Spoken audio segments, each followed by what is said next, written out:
En las antiguas y respetadas páginas del Antiguo Testamento se hallan misterios que desafían la lógica y despiertan una fascinación que trasciende el tiempo. A lo largo de los siglos, teólogos y fieles han intentado desentrañar estos enigmas, pero las interrogantes siguen reverberando, envueltas en un halo de asombro e incertidumbre. ¿Cómo es posible que una serpiente haya hablado? ¿Es posible que Adán y Eva hayan tenido descendencia mientras aún habitaban el jardín del Edén? ¿Cuál es el verdadero origen de la enigmática esposa de Caín? ¿Y por qué Dios, en su infinita sabiduría, se arrepintió de haber creado al hombre? Acompáñanos en este fascinante recorrido por los 10 misterios del Antiguo Testamento, un viaje que no solo desafiará lo que crees saber, sino que te maravillará con lo inexplicable y te invitará a buscar respuestas en los profundos secretos de lo eterno. Antes de continuar, queremos saber cuál es el misterio del Antiguo Testamento que más te intriga y por qué. Nos gustaría conocer tu opinión y saber qué preguntas han despertado más curiosidad en ti. Música, empezamos. El Antiguo Testamento es la primera sección de la Biblia, un compendio de libros sagrados que no solo narran la creación del mundo y el origen de la humanidad, sino que también detallan el nacimiento y desarrollo del pueblo de Israel, la nación escogida por Dios. A través de sus páginas descubrimos relatos profundamente conmovedores de fe, sacrificio, obediencia y esperanza, los cuales han inspirado a millones de personas a lo largo de los siglos. Pero junto a estas enseñanzas claras y edificantes, también hallamos una serie de enigmas y pasajes complejos que han desconcertado tanto a creyentes como a estudiosos de la Biblia a lo largo de la historia. Numerosos intelectuales se han enfrentado a estos misterios,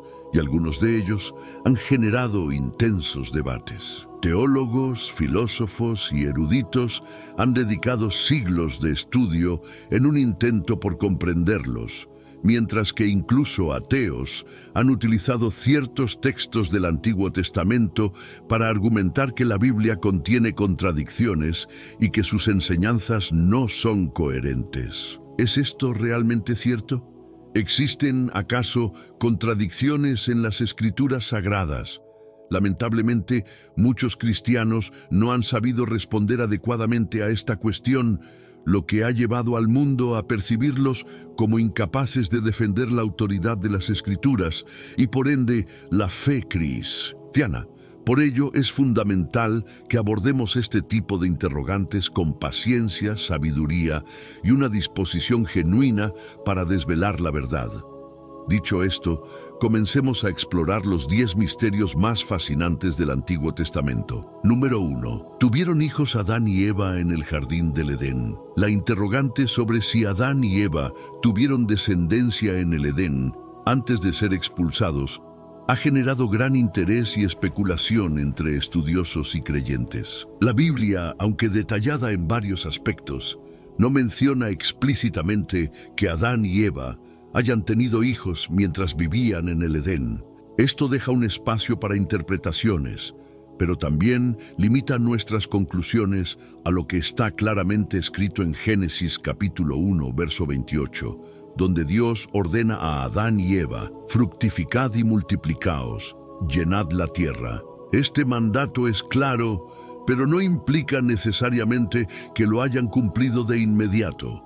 El contexto sugiere que esta instrucción abarcaba su vida en general y no necesariamente su estancia en el Edén, que aparentemente fue breve debido a su desobediencia. El primer registro explícito de los hijos de Adán y Eva se encuentra en Génesis 4:1-2, donde se menciona el nacimiento de Caín y Abel, un evento que tiene lugar después de que fueran expulsados del jardín debido a su transgresión del mandato divino al comer del fruto del árbol del conocimiento del bien y del mal. Este detalle apoya la idea de que la narración bíblica enfoca la descendencia de Adán y Eva en el contexto de su vida fuera del Edén. Algunos estudiosos han sugerido que Adán y Eva pudieron haber tenido hijos en el Edén, pero que estos no se mencionaron porque la narrativa se centra en los eventos clave de la caída y las consecuencias del pecado. Sin embargo, no existe evidencia textual que respalde esta teoría. La Biblia es selectiva en los detalles que comparte, enfocándose en lo que es relevante para el mensaje teológico. El tiempo que Adán y Eva pasaron en el Edén no está especificado, pero algunos teólogos sostienen que pudo haber sido corto, dado el rápido desarrollo de la narrativa desde la creación hasta la caída, lo que refuerza esta suposición. Si su estancia fue breve, es poco probable que hayan tenido tiempo para concebir hijos allí. Por lo tanto, no hay indicios en la Escritura que sugieran que Adán y Eva tuvieran hijos en el jardín del Edén. La narrativa bíblica enfatiza que la multiplicación de la humanidad y el inicio de la genealogía humana comenzaron a registrarse después de la expulsión. Este silencio bíblico puede ser interpretado como intencional, dirigiendo nuestra atención hacia las implicaciones del pecado y la redención, en lugar de centrarse en los detalles específicos de su vida en el Edén. Aunque sigue siendo un misterio, lo que podemos afirmar con certeza es que la Biblia pone énfasis en el comienzo de la genealogía humana en un contexto posterior a la caída. Número 2. ¿Quién fue realmente la serpiente? La serpiente es una figura central en el relato bíblico de la caída del hombre, que aparece en Génesis capítulo 3. La serpiente, que se describe como el más astuto de todos los animales del campo que Jehová Dios había hecho, no solo es vista como una bestia, sino también como una criatura creada por Dios, por lo que debe haber sido originalmente buena, al igual que todo lo demás que Él creó. La astucia es una característica natural que la serpiente posee en la narrativa bíblica. Ella engaña a Eva para que desobedezca a Dios al comer del fruto prohibido del árbol del conocimiento del bien y del mal. Este acto desencadena la caída de Adán y Eva, lo que lleva al pecado original y a su expulsión del Edén. Comencemos. El Antiguo Testamento es la primera sección de la Biblia, un conjunto de libros sagrados que no solo relatan la creación del mundo y el origen de la humanidad, sino que también detallan el surgimiento y la evolución del pueblo de Israel, la nación elegida por Dios. A lo largo de sus páginas nos encontramos con relatos profundamente conmovedores de fe, sacrificio, obediencia y esperanza, los cuales han inspirado a millones de personas durante siglos. Pero junto a estas enseñanzas claras y edificantes, también encontramos una serie de enigmas y pasajes complejos que han desconcertado tanto a creyentes como a estudiosos de la Biblia a lo largo de la historia. Numerosos intelectuales han enfrentado estos misterios y algunos de ellos han dado lugar a intensos debates. Teólogos, filósofos y eruditos han dedicado siglos de estudio para tratar de comprenderlos, mientras que incluso ateos han utilizado ciertos textos del Antiguo Testamento para argumentar que la Biblia contiene contradicciones y que sus enseñanzas no son consistentes. ¿Es esto realmente cierto? ¿Existen contradicciones en las Escrituras Sagradas? Lamentablemente, muchos cristianos no han sabido responder adecuadamente a esta cuestión, lo que ha llevado a la sociedad a percibirlos como incapaces de defender la autoridad de las Escrituras y, por ende, la fe cristiana. Por ello, es fundamental que enfrentemos estas preguntas con paciencia, sabiduría y una disposición genuina para descubrir la verdad. Dicho esto, comencemos a explorar los 10 misterios más fascinantes del Antiguo Testamento. Número 1. ¿Tuvieron descendencia Adán y Eva en el jardín del Edén? La pregunta de si Adán y Eva tuvieron hijos en el Edén antes de ser expulsados ha generado un gran interés y especulación entre estudiosos y creyentes. La Biblia, aunque detalla muchos aspectos, no menciona explícitamente que Adán y Eva hayan tenido descendencia mientras vivían en el Edén. Esto deja espacio para varias interpretaciones, pero también limita nuestras conclusiones a lo que está claramente escrito en Génesis, capítulo 1, verso 28, donde Dios ordena a Adán y Eva: fructificad y multiplicaos, llenad la tierra. Este mandato es claro, pero no implica necesariamente que lo hayan cumplido de inmediato. El contexto sugiere que esta instrucción abarcaba toda su vida y no necesariamente su estancia en el Edén, que aparentemente fue breve debido a su desobediencia. El primer registro explícito de los hijos de Adán y Eva se encuentra en Génesis 4:1-2, donde se menciona el nacimiento de Caín y Abel, un evento que tiene lugar después de que fueran expulsados del jardín debido a su transgresión del mandato divino al comer del fruto del árbol del conocimiento del bien y del mal.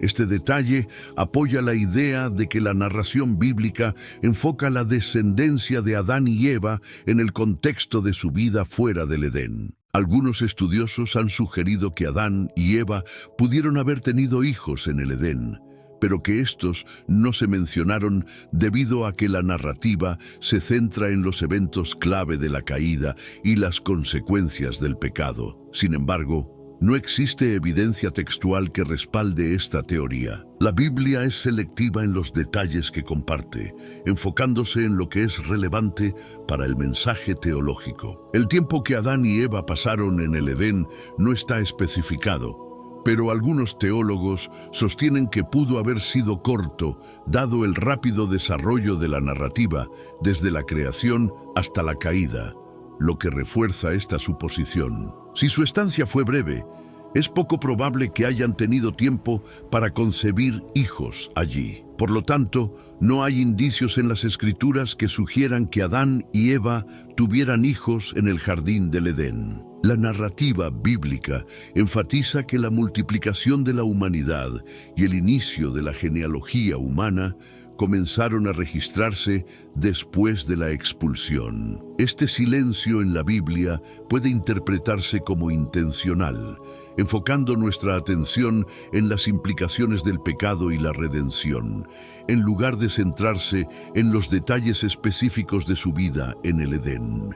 Aunque sigue siendo un misterio, lo que podemos afirmar con certeza es que la Biblia pone énfasis en el comienzo de la genealogía humana en un contexto posterior a la caída. Las especies de jabalíes salvajes en todo el mundo han sido una fuente de debate, pero las autoridades en zoología aseguran que, en realidad, podrían haber pertenecido a una misma especie en el sentido estricto de la palabra, malinterpretado a lo largo del tiempo. Una de las pruebas que se presenta contra la teoría de la evolución es que las especies verdaderas no pueden cruzarse entre sí, y si lo hacen, el resultado es estéril, como ocurre con el cruce entre caballos y burros, que da lugar al mulo, una criatura estéril. Este fenómeno prueba que el número de especies genuinas no es tan grande como la terminología zoológica actual podría sugerir. Por lo tanto, las especies originales,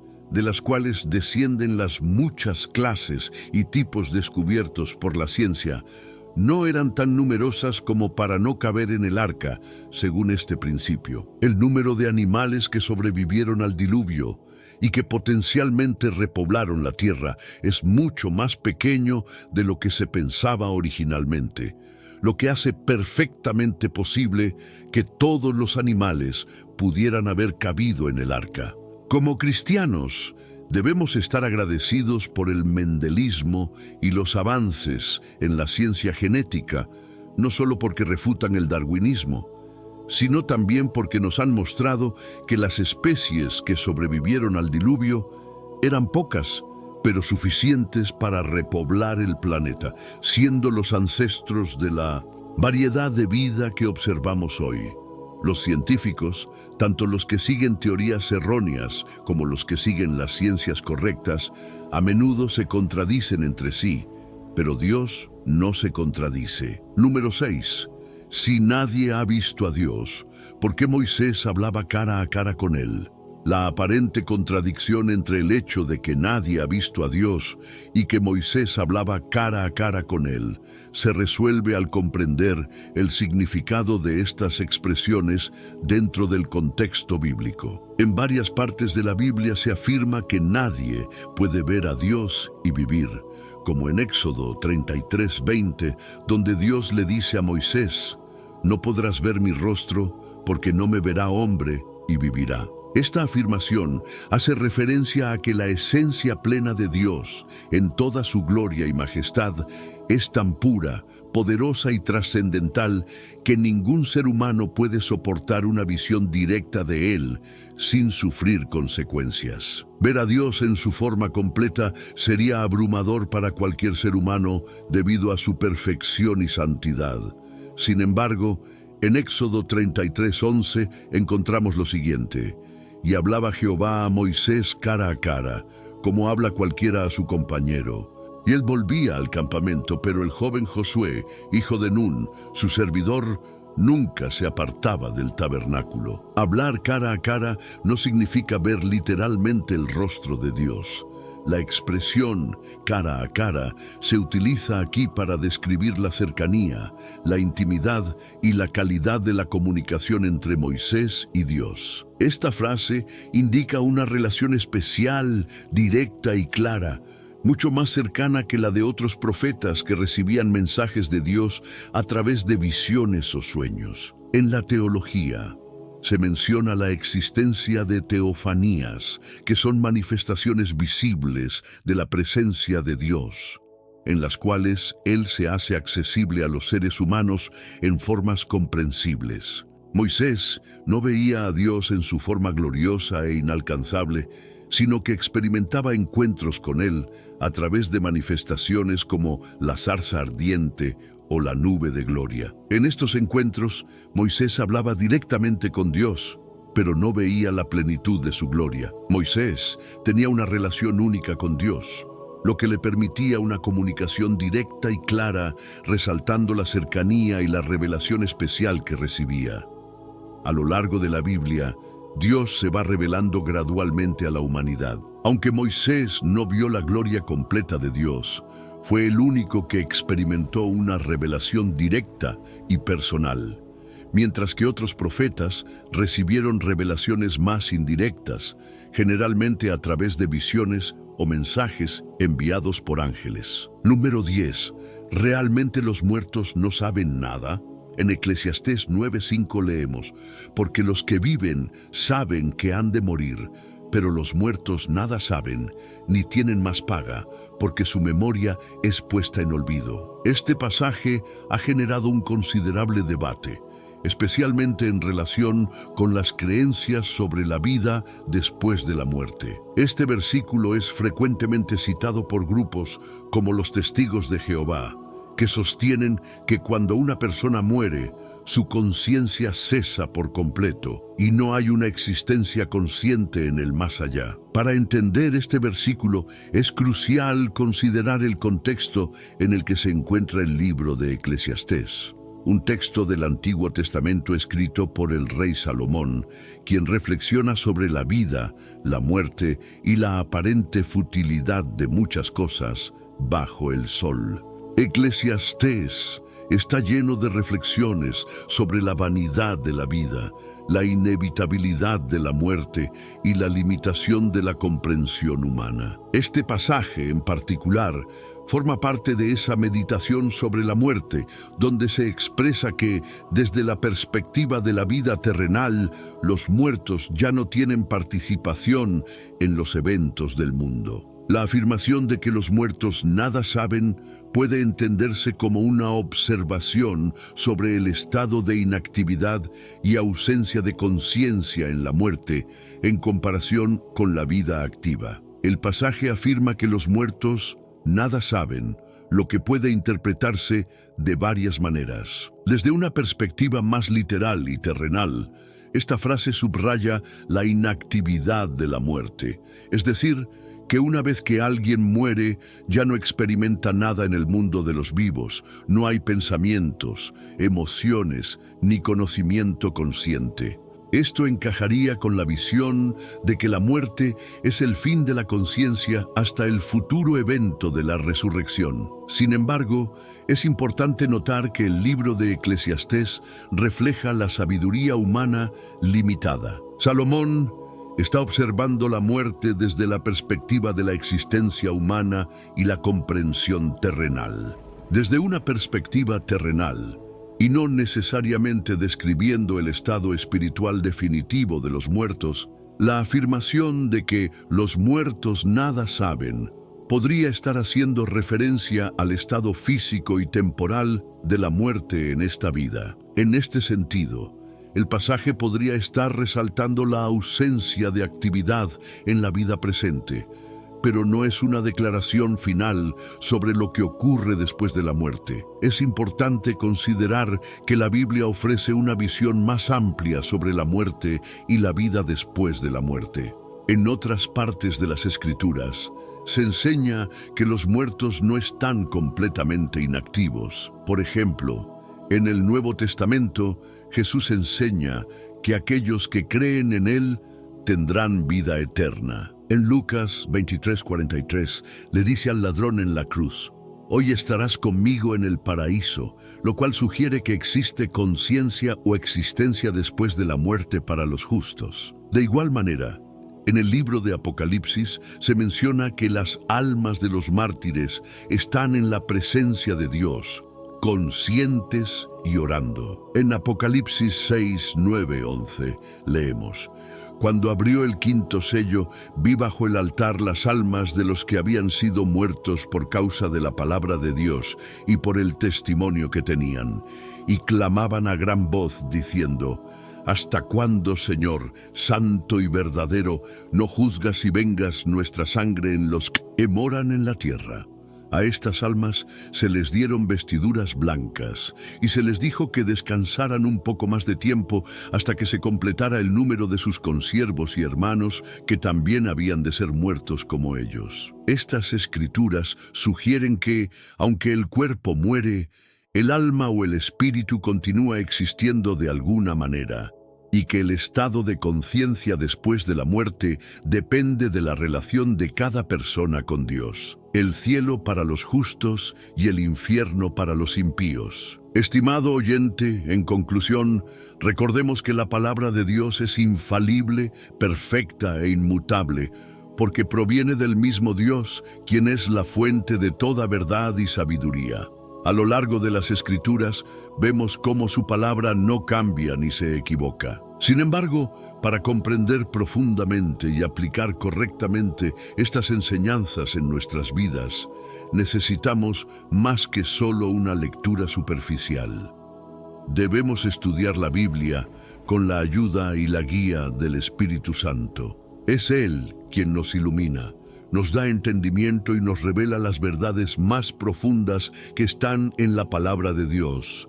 Solo a través de su presencia podemos ver las Escrituras con claridad y aplicar sus principios de una manera que transforme nuestras vidas. Es importante recordar que, aunque podemos estudiar y analizar la palabra de Dios con nuestra mente, la verdadera comprensión y sabiduría provienen cuando nos sometemos a la dirección del Espíritu Santo. Él nos enseña lo que necesitamos aprender y nos da la fuerza para vivir de acuerdo con lo que Dios nos ha enseñado. No estamos solos en este proceso, porque Dios mismo está con nosotros a través de su Espíritu, ayudándonos en cada paso. Así llegamos al final de este video. Gracias por ser parte de nuestro canal. Dios te bendiga abundantemente. Hasta un próximo video.